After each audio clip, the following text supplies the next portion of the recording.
আমি আমার প্রত্যাশা আমার ক্লায়েন্টরা খালাস পাবে, এটা আমি বিশ্বাস করি, আমার প্রত্যাশা এটা।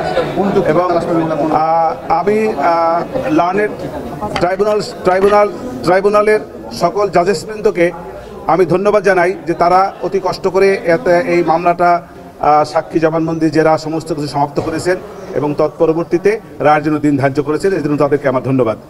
আর কেন আমি প্রত্যাশা করি সেটা বিভিন্ন সময় আমি বলেছি। আমি মনে করি যে আমার সাক্ষীর যে সমস্ত জবানবন্দি হয়েছে তার প্রেক্ষাপটে যে সকল জেরা হয়েছে, জেরার প্রেক্ষাপটে বিভিন্ন সময়ে বিভিন্ন সাক্ষীদের কাছ থেকে আমি বিভিন্ন রকমের গুরুত্বপূর্ণ বেশ কিছু তথ্য সাক্ষীর মাধ্যমে আনতে সক্ষম হয়েছি। সব কিছু মিলিয়ে দার্লিক সাক্ষ্য সব জায়গায় আমি কন্ট্রোভার্সি ক্রিয়েট করার চেষ্টা করেছি এবং বিভিন্ন সময় দার্লিক সাক্ষীর উপরেও কন্ট্রোভার্সি ক্রিয়েট হয়েছে বলে আমি বিশ্বাস করি। সব কিছু মিলিয়ে আমি বিশ্বাস করি আমার আসামিদ্বয় খালাস পাবে। না, এটা সুযোগ নাই, কোনো এটা আইনগতভাবে কোনো সুযোগ নাই। এই প্রশ্নটা কেন আপনারা করেন?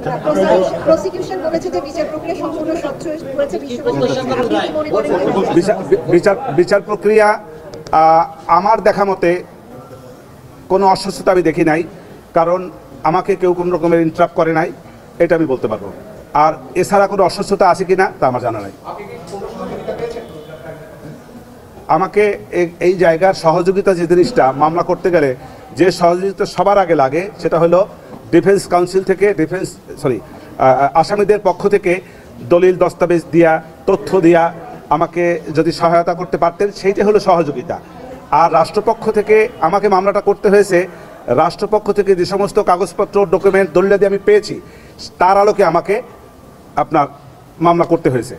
সেইখান থেকে রাষ্ট্রপক্ষ থেকে আমাকে কোনো রকমের ইন্টারাপ্ট করে নাই এবং তার যথেষ্ট কাগজপত্র যা যা দরকার, যা যা ওনাদের কাছে ছিল নিয়ম অনুযায়ী আইন অনুযায়ী যে সমস্ত ডকুমেন্টস আমার পাওয়া উচিত সে সবগুলি আমাকে দিয়েছে।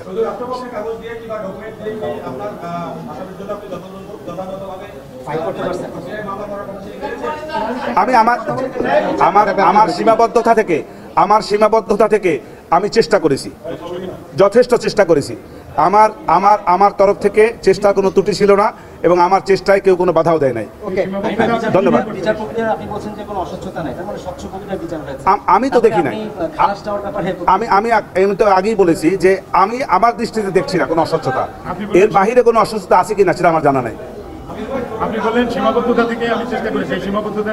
সীমাবদ্ধতাটা ওইটাই যে আসামি উপস্থিত থাকলে যে সমস্ত সুযোগ সুবিধা পাওয়া যায়, যে সমস্ত ডকুমেন্টারি এভিডেন্সেস হয়তো আমাকে ওনারা দিতে পারতেন, সেই সবগুলি দিয়ে আমি ফাইট করতে পারতাম, সেগুলো তো পারছি না। ওনার তথ্য দিয়ে সাহায্য করতে পারতেছেন। রাষ্ট্রপক্ষ এক জায়গায় এক ধরনের কোনো একটা ঘটনায় তারা যেভাবে বর্ণনা করেছে, এই বর্ণনার বাইরে হয়তো কোনো বর্ণনা থাকতে পারে, পিছনেও কোনো বর্ণনা থাকতে পারে, সেই সবগুলোতে আমি পাইনি। অতএব এই জায়গাটা থেকে আমার কিছু মানে সীমাবদ্ধতা ছিল। সেই সীমাবদ্ধতা আমার ক্লায়েন্টরা অনুপস্থিত থাকার কারণে। আরো ভালো আমি মামলার রেজাল্ট তো হয় না এখন, এটা কেন বলছেন?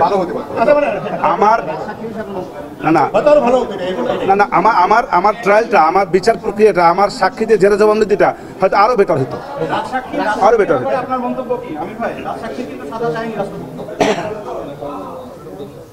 আমি তো রাজসাক্ষীর সাজা চাবো না, সে তো আসামি, আমি তাকে সাজা চাবো কেন?